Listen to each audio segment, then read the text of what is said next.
মধ্যপ্রাচ্যের উত্তপ্ত ভূ রাজনীতিতে এমন এক নাটকীয় মুহূর্ত তৈরি হয়েছে যা সামরিক ইতিহাসে বিরল বলেই বিবেচিত হচ্ছে। ইরান ও যুক্তরাষ্ট্রের মধ্যে চলমান উত্তেজনার প্রেক্ষাপটে যখন পরিস্থিতি প্রায় পূর্ণমাত্রার যুদ্ধে রূপ নিতে যাচ্ছিল, ঠিক তখনই এক অপ্রত্যাশিত যুদ্ধবিরতি বিশ্বকে এক ভয়াবহ সংঘাত থেকে সাময়িকভাবে রক্ষা করে। এই উত্তেজনাপূর্ণ সময়ে আকাশে উড়ছিল মার্কিন বিমান বাহিনীর সবচেয়ে শক্তিশালী ভীতিকর বোমারু বিমানগুলো, যেগুলো কয়েক টন বিস্ফোরক বহন করে ইরানের গুরুত্বপূর্ণ সামরিক স্থাপনাগুলোতে আঘাত হানার জন্য প্রস্তুত ছিল। পরিস্থিতি এতটাই সংকটজনক হয়ে উঠছিল যে অনেক সামরিক বিশ্লেষক ধারণা করছিলেন কয়েক ঘন্টার মধ্যেই মধ্যপ্রাচ্যে এক নজিরবিহীন ধ্বংসযজ্ঞ শুরু হতে পারে। ইংল্যান্ডের একটি গুরুত্বপূর্ণ বিমান ঘাঁটি থেকে উড্ডয়ন করা এই বিশাল বোমারু বিমানগুলো আকাশে দীর্ঘ সময় ধরে টহল দিতে থাকে। তাদের লক্ষ্য ছিল ইরানের কৌশলগত সামরিক স্থাপনাগুলো, যেগুলো ধ্বংস করে শত্রুপক্ষের সম্পূর্ণভাবে দুর্বল করে দেওয়া সম্ভব হতো। এই বিমানগুলো এমনভাবে ডিজাইন করা হয়েছে যাতে দূরপাল্লার মিশনে গিয়ে দীর্ঘ সময় আকাশে অবস্থান করতে পারে এবং প্রয়োজনে অত্যন্ত নির্ভুলভাবে লক্ষ্যবস্তুতে আঘাত হানতে পারে। প্রতিটি বিমানে ছিল বিপুল পরিমাণ শক্তিশালী বোমা, যা মুহূর্তের মধ্যেই একটি বড় সামরিক ঘাঁটিকে ধ্বংসস্তূপে পরিণত করতে সক্ষম। তবে পরিস্থিতি যখন চরম উত্তেজনার দিকে এগোচ্ছিল, ঠিক তখনই এক নাটকীয় পরিবর্তন আসে। যুক্তরাষ্ট্র ও ইরানের মধ্যে হঠাৎ করেই 2 সপ্তাহের একটি সামরিক যুদ্ধবিরতি কার্যকর হয়। এই সিদ্ধান্তের ফলে আকাশে থাকা বোমারু বিমানগুলোর কাছে জরুরি বার্তা পাঠানো হয়, যাতে তারা তাদের মিশন বাতিল করে অবিলম্বে ঘাঁটিতে ফিরে আসে।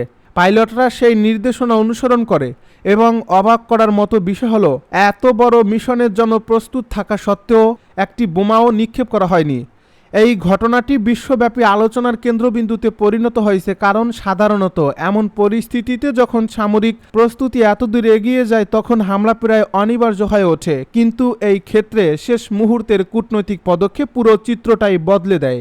আন্তর্জাতিক গণমাধ্যমগুলো জানিয়েছে বিমানগুলো সম্পূর্ণ অস্ত্রভর্তি অবস্থায় ফিরে এসে তাদের ঘাঁটিতে নিরাপদে অবতরণ করে এবং পরে সেগুলো আনলোড করা হয়। এই দৃশ্যটি অনেকের কাছে অবিশ্বাস্য মনে হয়েছে, কারণ কয়েক মুহূর্তের ব্যবধানে একটি বড় যুদ্ধ শুরু হওয়া থেকে রক্ষা পেয়েছে। সামরিক বিশ্লেষকদের মতে এই যুদ্ধবিরতি শুধু একটি সাময়িক শান্তি নয়, বরং একটি বড় ধরনের ধ্বংসযজ্ঞ এড়ানোর সুযোগ এনে দিয়েছে। কারণ এই ধরনের বোমারু বিমান একবার হামলা শুরু করলে তার প্রভাব শুধু সামরিক ঘাঁটিতেই সীমাবদ্ধ থাকে না, বরং আশপাশের বিশাল এলাকায়ও মারাত্মক ক্ষয়ক্ষতি সৃষ্টি করে। এতে বেসামরিক জনগণও ব্যাপকভাবে ক্ষতিগ্রস্ত হতে পারে। তাই এই সিদ্ধান্তকে অনেকেই একটি মানবিক পদক্ষেপ হিসেবেও দেখছেন। অন্যদিকে কিছু বিশেষজ্ঞ সতর্ক করে বলেছেন যে এই শান্তি খুবই নড়বড়ে এবং যে কোনো সময় ভেঙে পড়তে পারে, কারণ উভয় পক্ষের মধ্যে দীর্ঘদিনের অবিশ্বাস এবং রাজনৈতিক দ্বন্দ্ব এখনও পুরোপুরি দূর হয়নি। যদি কোনো পক্ষ যুদ্ধবিরতির শর্ত লঙ্ঘন করে তাহলে পরিস্থিতি আবারও দ্রুত উত্তপ্ত হয়ে উঠতে পারে। সেই ক্ষেত্রে এই বোমারু বিমানগুলো পুনরায় আকাশে উঠে আগের মতোই মারাত্মক আঘাত হানতে প্রস্তুত থাকবে। মার্কিন সামরিক সূত্রগুলো দাবি করছে যে তারা ইতিমধ্যেই ইরানের আকাশ প্রতিরক্ষা ব্যবস্থার একটি বড় অংশকে অকার্যকর করে দিয়েছে। এর ফলে ভবিষ্যতে যদি আবার হামলার সিদ্ধান্ত নেওয়া হয় তাহলে এই বোমারু বিমানগুলো খুব সহজেই ইরানের আকাশে প্রবেশ করতে তাদের লক্ষ্যবস্তুতে আঘাত হানতে পারবে। এই দাবি যদি সত্যি হয় তাহলে ইরানের জন্য এটি একটি বড় ধরনের কৌশলগত দুর্বলতা হিসেবে দেখা দিতে পারে। তবে ইরানের পক্ষ থেকেও কঠোর প্রতিক্রিয়ার ইঙ্গিত দেওয়া হয়েছে। তারা স্পষ্ট করে জানিয়েছে যে তাদের সার্বভৌমত্বে কোনো ধরনের আঘাত আসলে তার জবাব তারা শক্তভাবেই দেবে। এর ফলে বোঝা যাচ্ছে পরিস্থিতি আপাতত শান্ত থাকলেও ভেতরে ভেতরে উত্তেজনা এখনও বিদ্যমান। আন্তর্জাতিক সম্প্রদায়ও এই পরিস্থিতির দিকে গভীরভাবে নজর রাখছে এবং উভয় পক্ষকে সংযত থাকার আহ্বান জানাচ্ছে। বিশ্ব রাজনীতির আকাশে যখন উত্তেজনার কালো মেঘ ঘনীভূত হচ্ছে, ঠিক সেই সময়ে নতুন করে আলোচনার কেন্দ্রবিন্দুতে উঠে এসেছে উত্তর কোরিয়ার সামরিক সক্ষমতা। আর এর পেছনে রয়েছে সাম্প্রতিক একাধিক চাঞ্চল্যকর দাবি ও পরীক্ষা, যেখানে বলা হচ্ছে দেশটি এমন কিছু আধুনিক ও অদৃশ্য ধরনের অস্ত্রের পরীক্ষা চালিয়েছে যা সরাসরি যুদ্ধক্ষেত্রে গুলি বা বোমা ছাড়াই একটি উন্নত রাষ্ট্রের অবকাঠামোকে মুহূর্তের মধ্যে অচল করে দিতে পারে। এই পরিস্থিতি তৈরি হয়েছে এমন এক সময়ে যখন মার্কিন প্রেসিডেন্ট ডোনাল্ড ট্রাম্প ইরানকে ঘিরে কড়া অবস্থান নিয়েছেন, ফলে আন্তর্জাতিক অঙ্গনে উত্তেজনা আরও বেড়ে গেছে এবং একাধিক শক্তিধর দেশের মধ্যে এক ধরনের অদৃশ্য শক্তি প্রদর্শনের প্রতিযোগিতা শুরু হয়েছে বলে বিশ্লেষকরা মনে করছেন। উত্তর কোরিয়ার রাষ্ট্রায়ত্ত সংবাদ মাধ্যম কোরিয়ান সেন্ট্রাল নিউজ এজেন্সি বা KCN এর সাম্প্রতিক প্রতিবেদনে দাবি করা হয়েছে গত কয়েকদিন ধরে দেশটি একাধিক স্পেশাল অ্যাসেস্ট বা বিশেষ ধরনের অস্ত্রের পরীক্ষা চালিয়েছে যা আধুনিক প্রযুক্তির সর্বোচ্চ ব্যবহারের মাধ্যমে তৈরি করা হয়েছে এবং এগুলোর মূল লক্ষ্য হচ্ছে শত্রুপক্ষের সামরিক শক্তি নয় বরং তাদের অর্থনৈতিক ও প্রযুক্তিগত মেরুদণ্ড ভেঙে দেওয়া। এই ধরনের অস্ত্রের তালিকায় রয়েছে উচ্চ ক্ষমতা সম্পন্ন ইলেকট্রোম্যাগনেটিক পালস বা EMP প্রযুক্তি এবং বহুল আলোচিত ব্ল্যাকআউট বোমা যা প্রচলিত যুদ্ধের ধারা সম্পূর্ণ বদলে দিতে পারে বলে ধারণা করা হচ্ছে। উত্তর কোরিয়ার শীর্ষ নেতা কিম জং উনের এক ঘনিষ্ঠ সামরিক কর্মকর্তা কিম জং শিক এই পরীক্ষাগুলোর তদারকি করছেন বলে জানা গেছে এবং তার বক্তব্য অনুযায়ী এই অস্ত্রগুলো শুধুমাত্র যুদ্ধ জয়ের জন্য নয় বরং শত্রুর প্রতিরক্ষা ব্যবস্থা ও মনোবল একযোগে ধ্বংস করার উদ্দেশ্যে তৈরি করা হয়েছে। তার দাবি অনুযায়ী আধুনিক যুদ্ধক্ষেত্রে যেখানে প্রযুক্তি নির্ভরতা সবচেয়ে বেশি সেখানে সরাসরি আক্রমণের পরিবর্তে প্রযুক্তিগত অবকাঠামো ধ্বংস করাই সবচেয়ে কার্যকর কৌশল হয়ে উঠছে। বিশেষজ্ঞদের মতে ব্ল্যাকআউট বোমা বা কার্বন ফাইবার বোমা সরাসরি প্রাণহানি ঘটায় না, কিন্তু এর প্রভাব হতে পারে অত্যন্ত ভয়াবহ। এই বোমাটি বিস্ফোরণের পর আকাশে ছড়িয়ে পড়ে হাজার হাজার সূক্ষ্ম পরিবাহী গ্রাফাইট ফিলামেন্ট যা বিদ্যুৎ কেন্দ্র, ট্রান্সমিশন লাইন এবং সাব স্টেশনগুলোর উপর পরে সেগুলোকে শর্ট সার্কিট করে দেয়। এর ফলে পুরো দেশের বিদ্যুৎ সরবরাহ ব্যবস্থা মুহূর্তের মধ্যে অচল হয়ে পড়ে।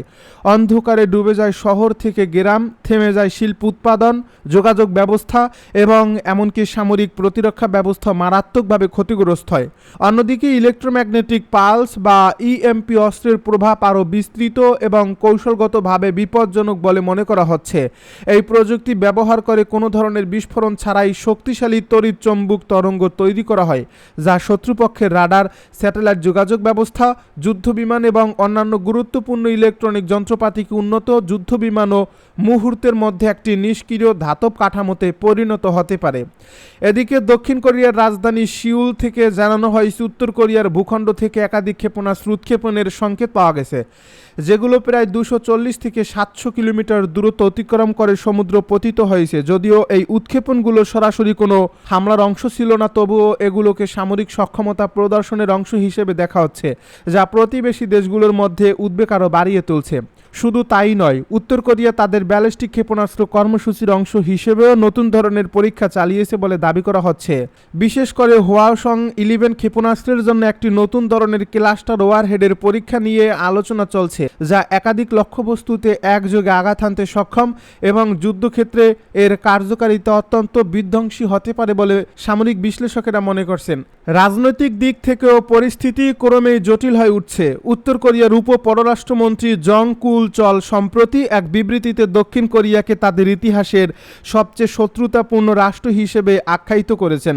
তার এই বক্তব্য স্পষ্ট হয়েছে যে দুই কোরিয়ার মধ্যে আলোচনার সম্ভাবনা বর্তমানে প্রায় নেই বললেই চলে, বরং উভয় পক্ষই নিজেদের সামরিক শক্তি বৃদ্ধি এবং প্রতিরক্ষা জোরদারে মনোযোগ দিচ্ছে। সম্প্রতি একটি ড্রোন অনুপ্রবেশের ঘটনাও এই উত্তেজনাকে আরও বাড়িয়ে দিয়েছে, যেখানে অভিযোগ উঠছে দক্ষিণ কোরিয়া থেকে একটি ড্রোন উত্তর কোরিয়ার আকাশসীমায় প্রবেশ করছে। যদিও সিউল সরকার এটিকে একটি বেসরকারি উদ্যোগ হিসেবে উল্লেখ করে দুঃখ প্রকাশ করছে এবং সংশ্লিষ্টদের বিরুদ্ধে ব্যবস্থা নেওয়ার কথা জানিয়েছে, তবুও পিয়ংইয়ং এই ঘটনাকে সরাসরি যুক্তরাষ্ট্রের আগ্রাসনের অংশ হিসেবে দেখছে এবং এটিকে একটি উস্কানি হিসেবে বিবেচনা করছে।